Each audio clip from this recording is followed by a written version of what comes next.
할렐루야.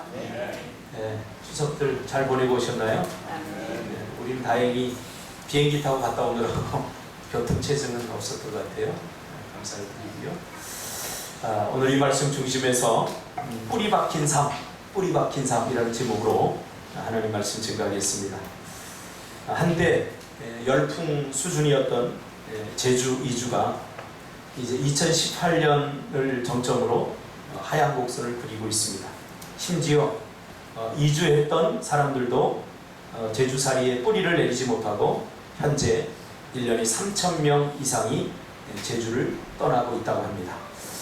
이와 같은 현상은 마치 한국교회 현실을 그대로 반영하고 있는 것 같습니다. 한때 1천만 성도를 자랑하며 급성장한 한국교회는 1995년을 정점으로 성장이 멈추면서 급기야 교회를 이탈하는 성도들이 생겨나고 2017년 통계에 의하면 교회를 떠난 일명 가나안 성도가 200만을 넘어서고 있습니다. 제가 경험한 바에 의하면 제도적인 이런 교회를 떠나지는 않았지만 교회나 또 신앙생활에서 이미 마음이 떠난 사람들까지 생각한다면 한국교회는 정말 심각한 위기에 직면해 있다고 할 수 있습니다. 어떤 목사님이 저에게 그런 고백을 한 것을 제가 직접 들었습니다. 어쩔 수 없어서 교회를 떠날 수는 없지만, 하나님이 살아있어서 교회를 떠날 수는 없지만 마지못해 교회를 다니는 내 심정을 전도사님 아십니까? 이렇게 제가 직접 들었어요. 이미 마음이 신앙에서, 교회에서 멀어져 있는 것을 제가 발견했습니다. 이런 분들이 심심치 않게 교회에 많이 존재해 있다는 사실, 이미 예수 그리스도를 영접했기에 교회를 떠날 수는 없지만, 그러나 이 교회에 마음을 다 줄 수 없는, 신앙생활에 마음을 다 쏟을 수 없는 그 권사님의 고백을 제가 직접 들은 적이 있습니다. 이와 같은 현상은 모두 뿌리 내리기에 실패했기 때문에 나타나는 그런 현상입니다. 뿌리를 깊게 내린 나무는 절대로 흔들려도 뽑히지 않습니다. 그러나 뿌리 내리기에 실패했기 때문에 이런 현상들이 일어난다고 저는 생각합니다. 이와 같은 현상은 한국 교회에서만 나타나는 현상이 아니라 이미 2000년 전에 우리가 읽은 이 골로새에서, 골로새 교회에서도 나타나고 있는 현상입니다. 어느 날 갑자기 거짓 교사들이 나타나서 사도 바울이 전한 복음에 도전을 하고 신학적인 사조를 바꾸어 버립니다. 이들의 도전으로 크게 흔들린 것이 바로 교회론과 구원론 두 가지입니다. 그동안 초대교회는 이 두 가지, 교회와 그리고 구원론, 교회론과 구원론이 든든했습니다. 그래서 어떤 핍박과 어떤 고난에도 교회가 든든히 설 수 있었습니다.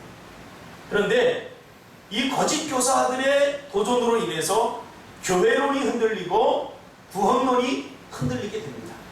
그래서 교회가 엄청난 위기에 직면하게 됩니다.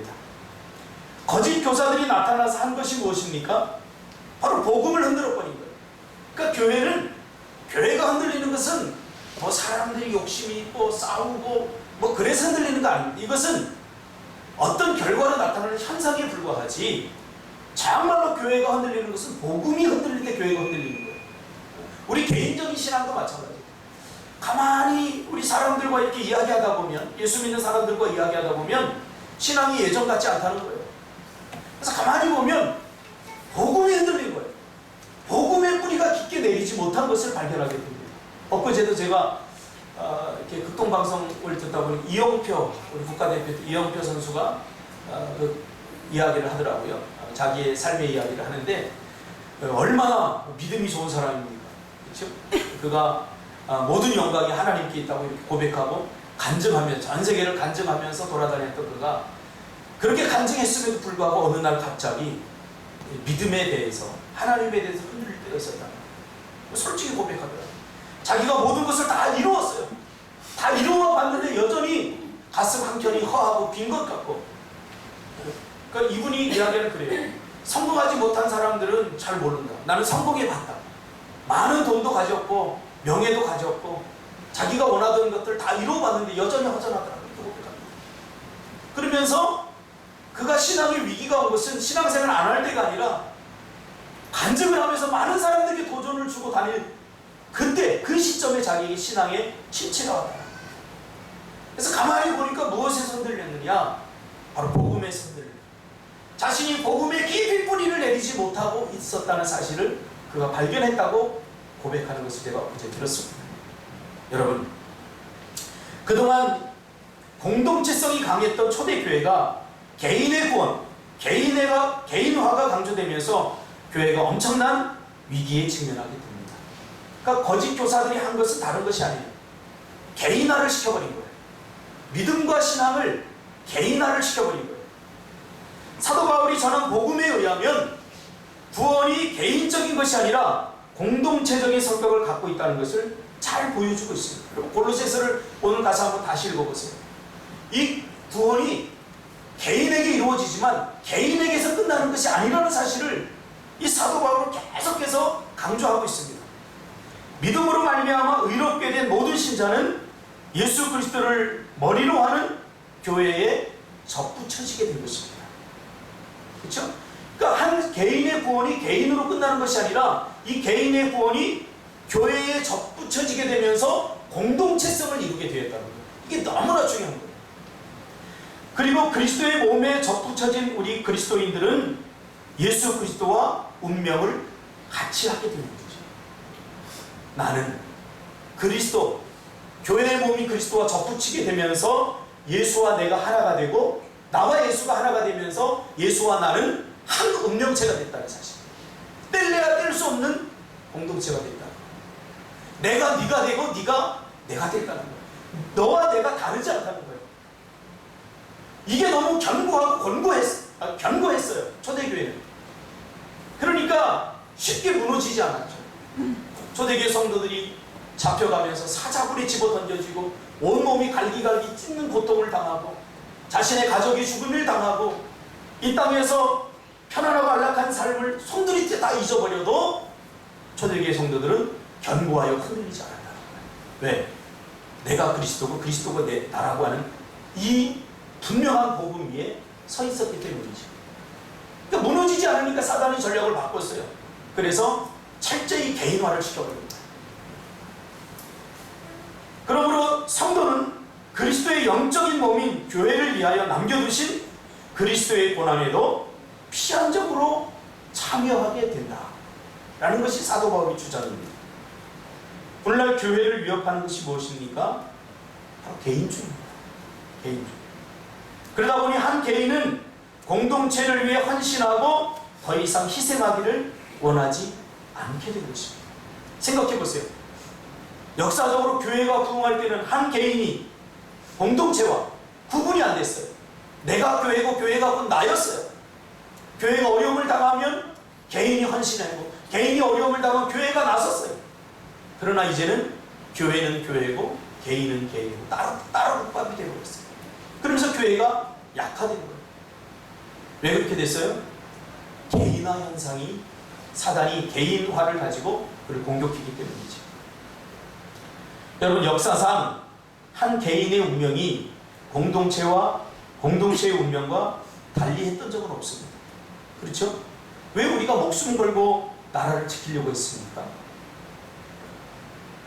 이번에 제가 봉오동 전투라고 하는 그 영화를 봤어요. 영화를 봤더니 그러더라고요. 한 사람이 막 나라와 민족을 위해서 그러니까 난 그런 거 모르겠고 나는 우리 가족을 지키기 위해서 나는 목숨을 걸겠다. 우리 가족을 지키자. 내가 죽으면 우리 가족을 누가 지키냐. 이게 뭐예요? 이 독립운동을 한 사람들은 나와 너, 나와 우리를 달리하지 않았다는 거예요. 그런데 산업화가 진행이 되면서 철저히 개인화가 진행이 되면서 이것이 오늘날 교회에도 또 나라에도 공동체에 심각한 위기를 초래하게 만들었다는 거예요. 저도 새마을운동의 끝자락을 조금 경험한 사람입니다. 그때 보면 4.27 클럽이 있었고 마당도 공동으로 쓸었었고 새벽 저기 울렸네 그러면 나와가지고 뭐 이렇게 쓸고 뭐 퇴비도 제가 시골에 살았기 때문에 퇴비도 같이 만들고 실제로 제가 봤어요. 초가집이 스레트 지붕으로 바뀌는 것을 제가 직접 봤어요. 오늘은 우리 집 차례고 야 내일은 니네 집이야. 그러면서 돌아다니면서 점심을 얻어먹으러 다녔던 기억이 아직도 생생합니다. 그때는 너의 일과 나의 일이 구분되어 있지 않았어요. 공동 운명체였기 때문이죠. 근데 개인화가 진행이 되면서 이제는 우리가 외로워진 이유가 뭡니까? 철저히 모든 것을 나 혼자 다 감당해야 되는 것이죠. 예전에는 길거리 담배 피면 옆집 아저씨가 너희들 그러면 안 돼 이렇게 했어요. 그러나 이제는 그러면 안 돼요. 개인화가 진행이 되면서 그러면 이제 심각한 문제가 초래하죠. 우리 저기 송원만 집사님이 나서서 해결해야 되는 문제가 생기기 때문에. 이게 뭐예요? 철저히 개인화가 진행이 되면서 그랬다는 거죠. 교회도 마찬가지입니다. 개인의 신앙을 너무 강조하다 보니까 교회가 흔들리고 있고요. 한 개인의 신앙과 교회의 신앙은 다르지 않습니다. 동전의 양면과 같은 거죠. 이것은 마치 한 나라와 개인의 운명이 다르지 않은 것과 마찬가지입니다. 나라가 망했는데 어떻게 한 개인이 잘 먹고 잘 살 수 있겠습니까?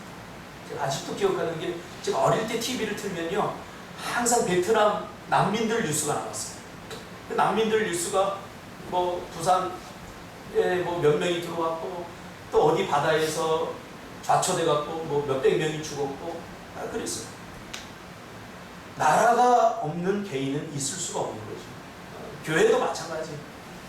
교회가 없는 개인의 신앙은 있을 수가 없어요. 왜 우리 믿음의 선진들이 신사참배하지 않으려고 목숨을 걸었으며 왜 교회를 지키려고 했겠습니까?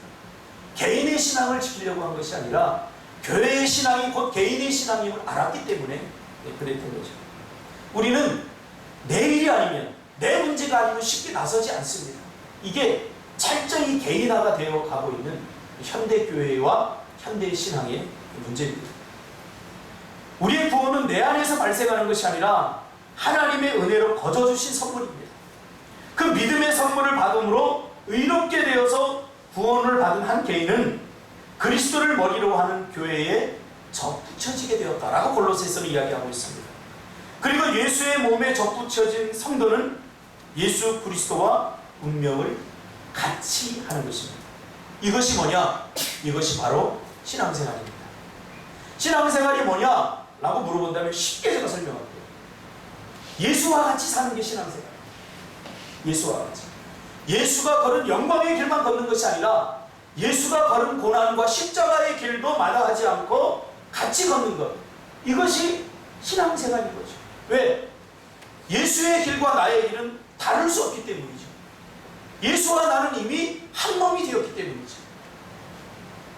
오늘 본문에서 사도 바울은 뿌리를 박으라 라고 이야기합니다. 7절에서 6절에서 그러므로 너희가 그리스도 예수를 주로 받았으니 그 안에서 행하되 그 안에 뿌리를 박으며 라고 말합니다. 뿌리를 내려라 라는 표현을 하지 않고 좀 더 적극적이고 능동적인 표현을 써서 뿌리를 박아야 한다고 그렇게 강조하고 있습니다. 과거에 제주 땅은 또 제주에 사는 사람들이 뿌리 내리고 살기에는 이 제주 땅은 너무 척박한 땅이었죠. 그래서 유배지였고 귀향지였습니다. 귀향 온 사람들이 한 것이 뭡니까? 자기 한양에서 높은 벼슬자리에 있다가 이 척박한 땅으로 보내져서 그들이 한 것은 뿌리 내리기가 아니라 뿌리 박는 삶이었습니다. 뿌리 내리다와 뿌리를 박다는 뉘앙스가 완전히 다릅니다. 오늘 사도 바울은 뿌리를 내려라 라고 말하지 않고 뿌리를 박으라 라고 말합니다. 뿌리를 박는다는 것은 이 제주 땅에 귀향 와본 그런 귀족들은 아마 다 알 거예요. 내가 뿌리를 내리는 게 아니라 이것은 뿌리를 박아야 한다. 자기가 이 내팽개쳐진 그러한 삶을 그대로 고스란히 받아들여야 되는 거죠. 제주에서의 척박한 삶을, 제주에서의 고난스러운 삶을 그대로 받아들여야 했던 거죠. 많은 사람들이 평생의 꿈이 제주에서 한번 살아보는 것이라고 합니다. 너무나 자유한 환경이 좋기 때문이죠.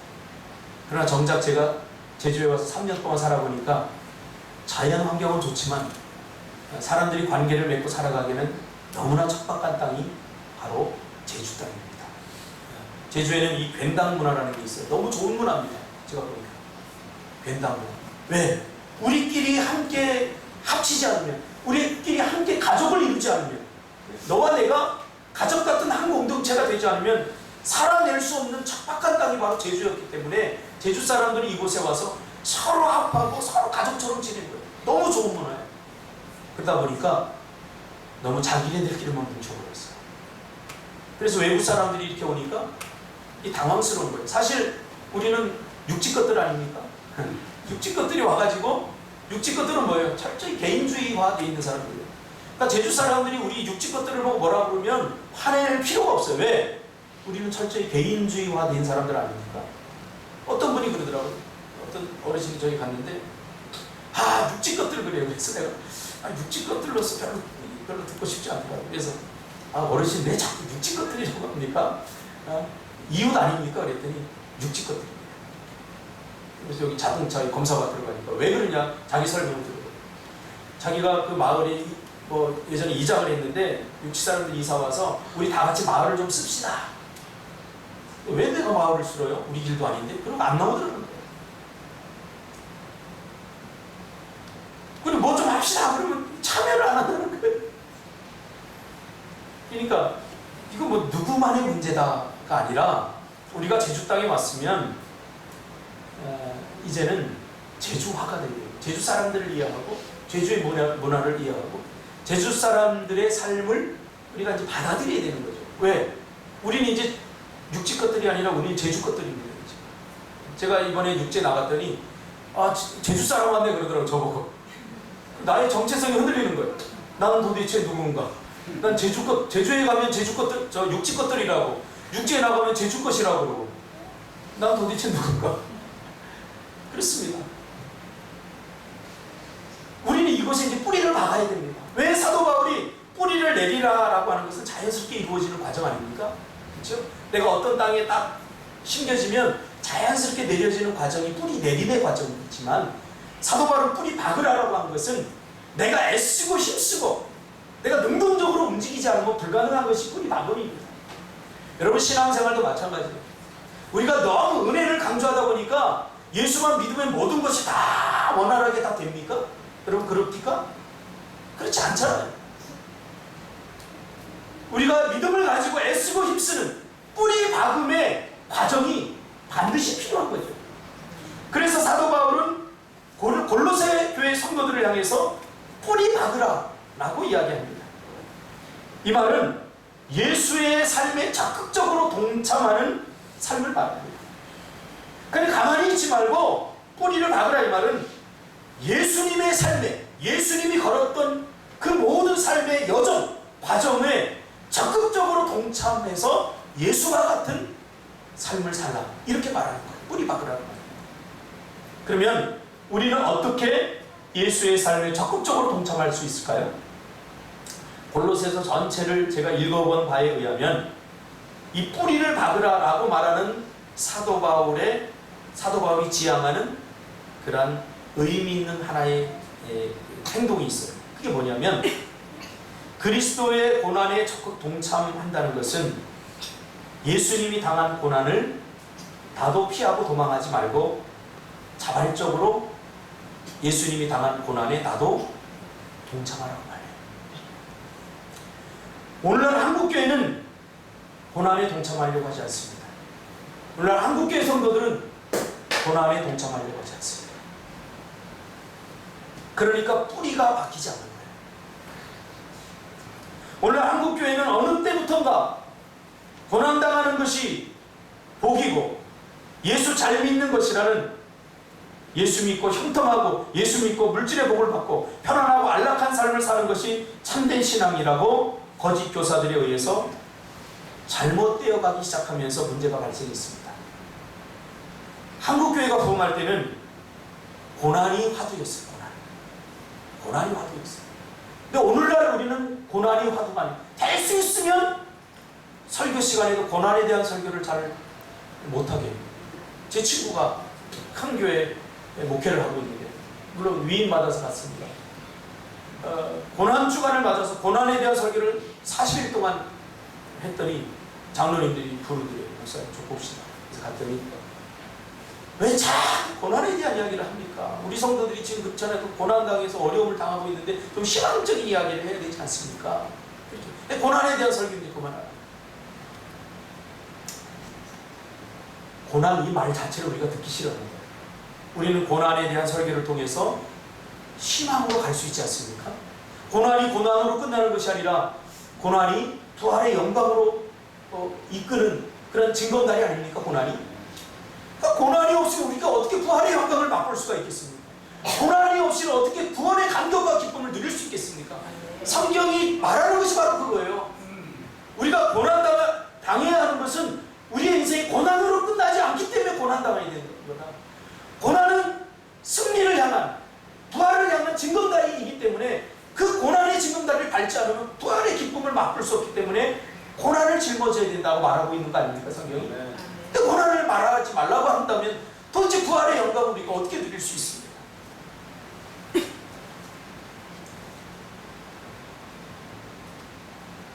그래서 신학이 정말로 중요합니다. 오늘날 신학이 다 예전에 뭐 감리교, 장로교, 통합 합동적이 있었는데 저는 이 섹트 분파되는 것을 좋아하진 않습니다만은 그렇게 나름대로 신학이 존재하는 것은 환영합니다. 그래서 분명한 신학이 있어요. 우리 성도님 한 사람 한 사람도 그냥 교회라고 아무 교회나 가는 게 아니라 신학이 분명해야 돼요. 오늘날 그래서 이단들이요, 제주도에도 교회라고 써 있어서 제가 진짜 교회인 줄 알았어요. 그래서 궁금해갖고 제가 인터넷 들어가서 사이트 보니까 신천지더라고요. 신천지도 바짝하게 교회라고 써놓고 복음이라고 전하고 있어요. 복음이요. 이 신학이 중요해요. 신학은 하나님의 말씀을 인간의 생각으로 규정한 것들입니다. 그러니 신학은 얼마든지 잘못될 수 있습니다. 그러다 보니까 그리스도인들과 그리스도의 몸인 교회가 나뉘어지는 현상이 일어나면서 교회가 심각한 문제에 직면하게 된 것입니다. 내가 너고 내가 나고, 너의 아픔이 나의 아픔이고 나의 아픔이 너의 아픔. 그러니까 예수님이 지향하는 거예요. 나만 괜찮으면 되는 것이 아니라, 내가 나만 괜찮으면 기쁜 것이 아니라 너까지 괜찮아야 돼요.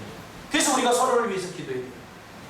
내가 기도할 거리가 없더라도 너의 아픔을 본 나는 그래서 기도해야 돼요. 그러다 보면 기도가 끊어지지 않죠. 그러나 우리는 오늘 철저히 개인화돼서 내 문제가는 별로 신경 쓰지 않습니다. 철저히 이렇게 벽을 다 치고 있습니다. 내 문제가 내 문제가 되지 않았던 적이 없고요, 내 문제가 내 문제가 되지 않았던 적이 없어요. 그래서 제가 청소년 사역에 뛰어든 이유도 부모님들이 착각하고 있어요. 우리 아이만 잘 키우면 된다고 생각하는데 그게 정말 어리석은 생각이에요. 어떻게 우리 아이만 잘 키우면 됩니까? 우리 아이와 어울리는 그 아이들도 잘 커야죠. 공동의 책임의식을 가져야 되는 게 중요합니다. 제가 우리 막내를 보면서 느껴요. 내가 이 아이 언어 교육을 시키거든요. 절대 제가 아주 철저하게 강조하는 교육인데 부정적인 말을 하지 말아라. 남들 흉보지 말아라. 그런데요, 제가 극동방송 어린이 합창단 애들 차량 운행하면서 거기에 이제 요 주변에 있는 애들 같이 태우고 가요. 태우고 가면 어느 순간에 누가 그냥 씹혀요. 걔 있잖아, 하준이 있잖아. 그러면서 막 씹어요. 막 서로 막 씹어요. 느꼈어요, 제가. 우리 아이만 교육해서 되는 게 아니구나. 그래서 제가 한번 파자마 파티 한다고 해서 그래 한번 불러와라. 그래서 파자마 파티 할 때 내가 얘기했어요. 얘들아, 절대로 남 흉보지 마. 왠 줄 알아? 너희도 오늘도 쟤 흉봤지? 그러면 또 걔가 또 너희들 흉봐. 또 걔가 또 너희들 흉봐. 그게 지옥이야. 서로 사랑하고 힘내는 말 해주는 게 아니라 서로 흉보고 헐뜯는 게 그게 지옥이야. 제발 헐뜯지 마. 라고 이야기했는데 여기를 듣고 싹 흘러갔어요. 듣고 며칠 있다 또 흉보는 쉽지 않아요. 내 문제가 되지 않은 적이 없고 내 문제가 되지 않은 적이 없습니다. 왜 우리가 나라와 민족을 위해 기도해야 됩니까? 왜 안타까움을 가져야 됩니까? 이게 곧 우리의 문제가 된다니까. 이게 곧 내 문제가 된다니까. 교회도 마찬가지예요. 교회 어려움 당하는 사람을 보고 절대로 그냥 내 문제가 아니라서 참 다행이다. 이런 사람들이 그리스도인이라고 생각하는 것이 참 부끄럽습니다. 네가 고난을 당하고 어려움을 당하고 있는데 내가 아니어서 다행이다라고 어떻게 그런 생각을 합니까? 우리가 성경을 읽는 사람이라면. 그렇죠? 이제 우리는 그리스도의 고난에 적극적으로 동참해야 됩니다. 왜? 예수님은 높고 높은 보좌에서 우리를 그냥 보고 내가 아니어서 다행이다. 그리고 죄로 말미암아 죽을 수밖에 없는 고통당하는 우리를 절대로 외면하지 않았다는 거예요. 고통당하는 우리를 보면서 예수님의 가슴이 찢어졌어요. 그래서 육신의 몸을 입고 이 땅에 올 수밖에 없는, 그것이 사랑 아닙니까?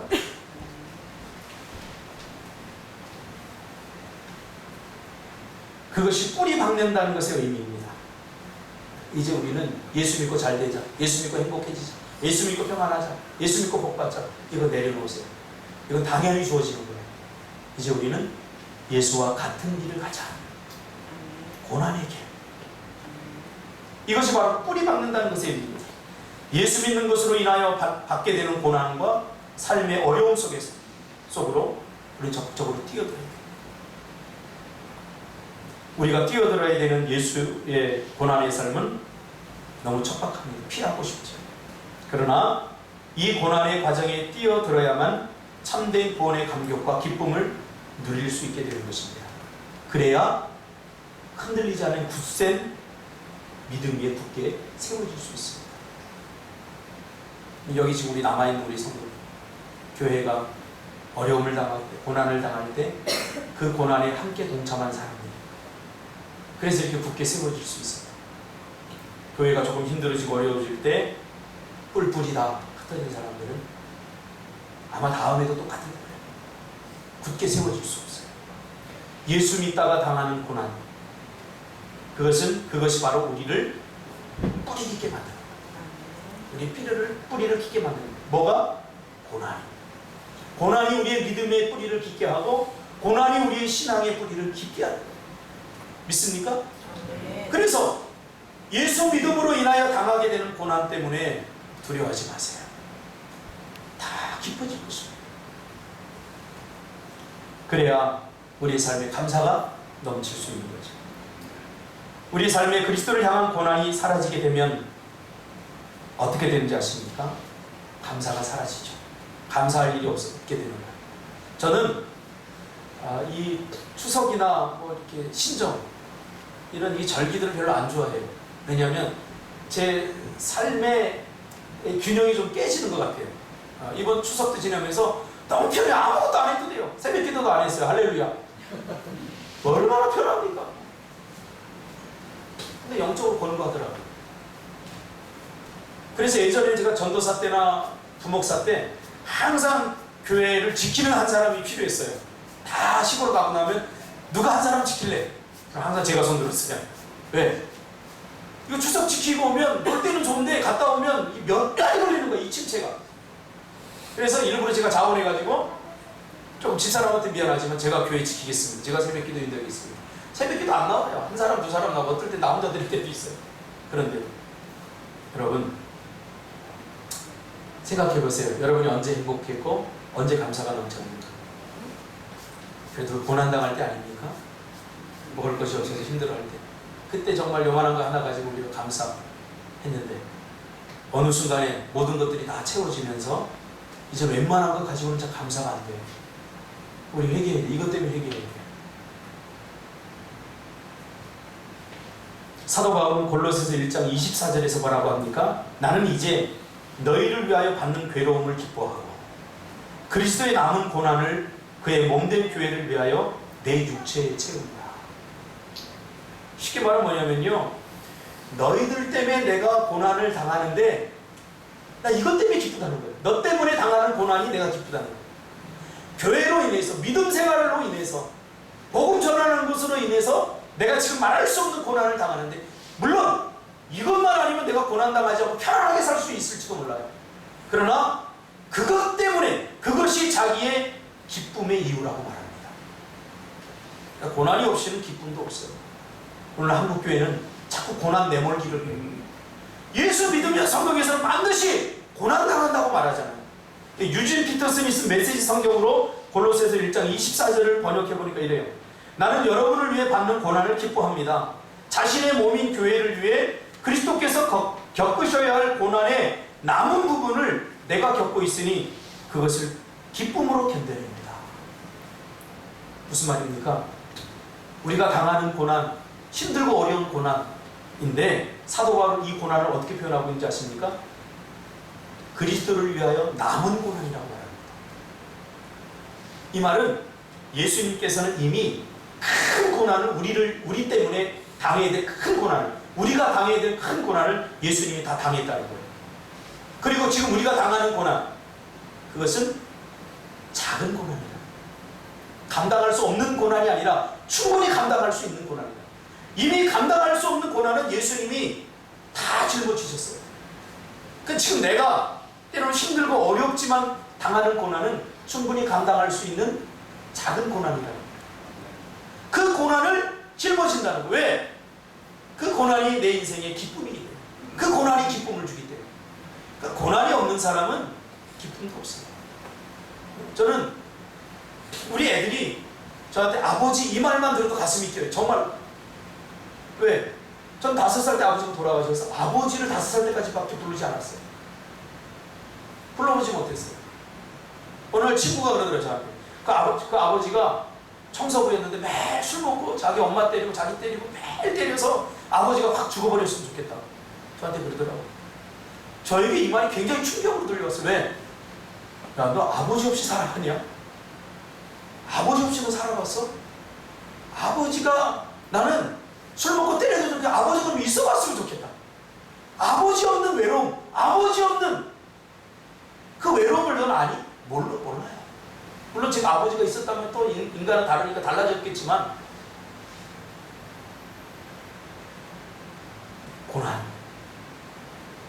고난이 여러분 축복입니다. 성도는 예수 때문에 당하는 고난이 있어야 됩니다. 예수 믿는 것 때문에 당하는 불편함과 손해가 있어야 하는 사람들입니다. 그것이 없으면 성도가 아닙니다. 그리고 고난은 예수에 더욱 깊이 뿌리박게 하는 일입니다. 언제 우리가 더 믿음이 좋아져요? 고난으로 인하여 우리가 믿음이 더 좋아져요. 흔들리지 않아요. 이영표 선수가 그런 얘기예요. 물론 자기가 부끄러웠대요. 야, 내가 이렇게 간증을 하면 사람들에게 하나님은 살아있습니다 라고 전하면서 다니면서 자기 마음에 하나님 정말 계신가? 라는 회의가 들었을 때 자기는 너무 부끄럽다. 그러나 그런 고난을 통해서 자기가 더 큰 이 고난이 없었다면, 이 회의가 없었다면 얻을 수 없는 그런 기쁨을 얻었다라고 그 고백을 하는 이야기를 들었습니다. 사랑하는 성도 여러분, 여러분 예수 때문에 어떤 고난을 당하고 있습니까? 예수의 몸인 교회 때문에 어떤 고난을 당하고 있습니까? 기도하겠습니다.